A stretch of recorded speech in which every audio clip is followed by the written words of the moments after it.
Hi friends, gulab jamun ಮಾಡ್ತಾಯಿದ್ದೀನಿ ನೋಡಿ. 1 by get 1 ಅದು ಫ್ರೀ ಇತ್ತು. ಅದನ್ನು ಚೆನ್ನಾಗಿ ನಾದ್ಕೊಂಡು ಉಂಡೆಗಳ ರೂಪದಲ್ಲಿ ತೊಗೊಂಡಿದ್ದೀನಿ. ನೀಟಾಗಿ ಉಂಡೆ ಕಾಯಿಸ್ಕೊಂಡು ಮೀಡಿಯಮ್ ಫ್ಲೇಮ್ನಲ್ಲಿ ಉರಿನ ಇಟ್ಕೊಂಡು, ಅದು ಮತ್ತೆ ಅದೇ ಶೂಟ್ ಆಗಿರೋದ್ರಿಂದ ಅದು ಬರ್ತಾ ಇದೆ. ಮೀಡಿಯಮ್ ಫ್ಲೇಮಲ್ಲಿ ಕಾಯಿಸಿ ಗೋಲ್ಡನ್ ಬ್ರೌನ್ ಆಗೋವರೆಗೂ ಅದನ್ನು ಫ್ರೈ ಮಾಡಬೇಕು ಫ್ರೆಂಡ್ಸ್. ಗೋಲ್ಡನ್ ಬ್ರೌನ್ ಆಗಬೇಕು.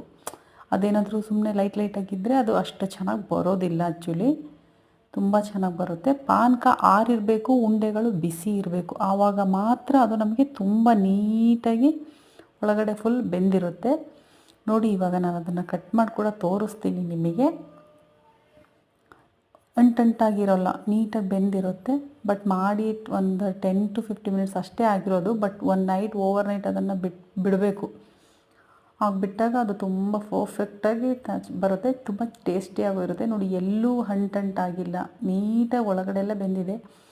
ಲೋ ಫ್ಲೇಮಲ್ಲೇ ನೀಟಾಗಿ ಅದನ್ನು ಹುರಿಬೇಕು. ಅದೇ ಮೇಯ್ನು ಜಾಮೂನಿಗೆ.